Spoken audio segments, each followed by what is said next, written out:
తెలంగాణలో వరద రాజకీయం ఇప్పుడు గరంగరంగా మారిపోయింది. భారీ విపత్తు ముంచెత్తిన ప్రభుత్వం స్పందించడం లేదని, సహాయక చర్యల్లో చురుగ్గా పాల్గొలేదంటూ బీఆర్ఎస్ నాయకులు వరుసగా విమర్శల బాణాలు గుప్పిస్తున్నారు. కేటీఆర్ అమెరికా నుండి ఎక్స్లో ప్రభుత్వానికి వ్యతిరేకంగా పోస్టుల మీద పోస్టులు పెడుతున్నారు. అటు ప్రాణ నష్టం తగ్గించడంలో విఫలమయ్యారని హరీష్ రావు కూడా అంటున్నారు.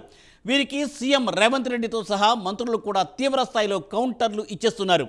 అంతా ఫీల్డ్లో ఉంటే సిబ్బందిని డిమోరల్ చేసేలా నాయకులు మాట్లాడడాన్ని జనం తప్పుపడుతున్నారు. ఇప్పుడు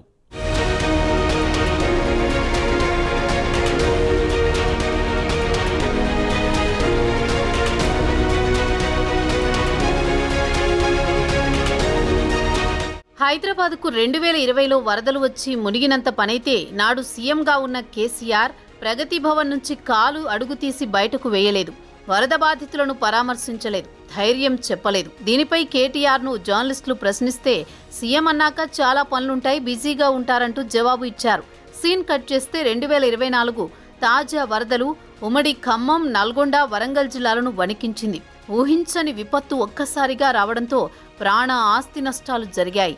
బాధితులను ఓదార్చేందుకు, ధైర్యం చెప్పేందుకు, సహాయం అందించేందుకు డే 1 నుంచి మంత్రులు స్వయంగా సీఎం రేవంత్ రెడ్డి గ్రౌండ్లోనే ఉంటున్నారు. కానీ ఎవరూ రాలేదు, ఏమీ చేయడం లేదంటూ బీఆర్ఎస్ నేతలు వరుసగా విమర్శల దాడి పెంచేయడం చర్చనీయాంశంగా మారింది.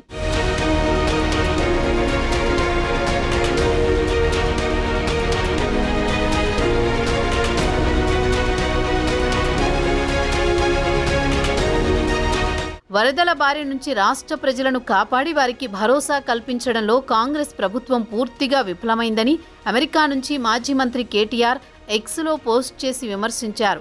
కాంగ్రెస్ ప్రభుత్వానికి చేతగాకి ప్రాణనష్టం ఎక్కువ సంభవించిందన్నారు.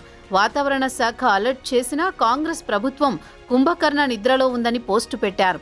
గ్రౌండ్ లెవెల్లో అవిశ్రాంతంగా పనిచేస్తున్న అధికారులు, ఇతర సిబ్బందిని మెచ్చుకోవాల్సింది పోయి సోషల్ రెస్పాన్సిబిలిటీని మరిచి సోషల్ మీడియాలో ఇలా డీమోరల్ చేసేలా పోస్టులు పెట్టడమేంటన్న ప్రశ్నలు వస్తున్నాయి. విపత్తులు అంతా ఇబ్బందుల్లో ఉన్న సమయంలో ఇలా మాట్లాడడం కరెక్టేనా అన్న చర్చ జరుగుతోంది.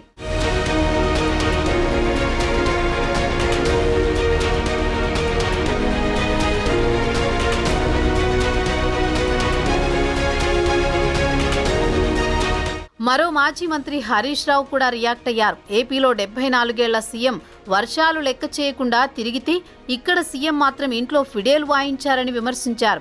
ఖమ్మం జిల్లాలో 3 మంత్రులు విఫలమయ్యారని, కాంగ్రెస్కు 9 సీట్లొస్తే 9 మందిని కూడా కాపాడలేకపోయారన్నారు. వరదల్లో చిక్కుకున్న వారి కోసం కనీసం ఒక్క హెలికాప్టర్ తీసుకురాలేకపోయారని, విలాసాల కోసం హెలికాప్టర్ వాడుతున్నారన్నారు.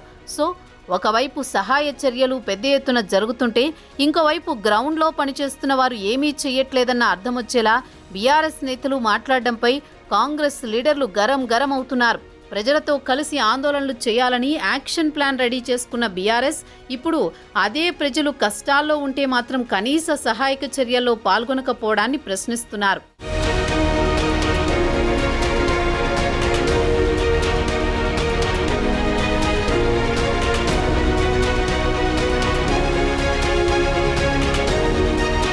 మరోవైపు రాష్ట్రంలో ఇంత జరుగుతుంటే ప్రధాన ప్రతిపక్ష నేతగా కేసీఆర్ ఫామ్ హౌస్కే పరిమితమవడాన్ని కాంగ్రెస్ నేతలు ప్రశ్నిస్తున్నారు. ప్రజా సమస్యలు పట్టించుకోని వ్యక్తికి ఆ హోదా, పదవి అవసరమా అని సీఎం రేవంత్ రెడ్డి కూడా ఫైర్ అయ్యారు.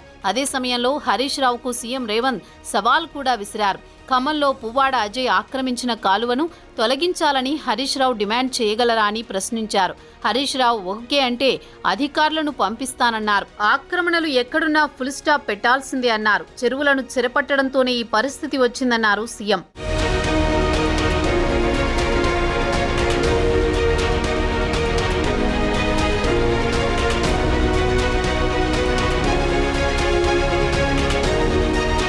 మరోవైపు ఖమ్మం వేదికగా రాజకీయం వేడెక్కడంతో బీఆర్ఎస్ నేతల పర్యటనలో ఉద్రిక్తతలు చోటు చేసుకున్నాయి. పలుచోట్ల వారి వాహనాలపై రాళ్ల దాడి జరిగింది.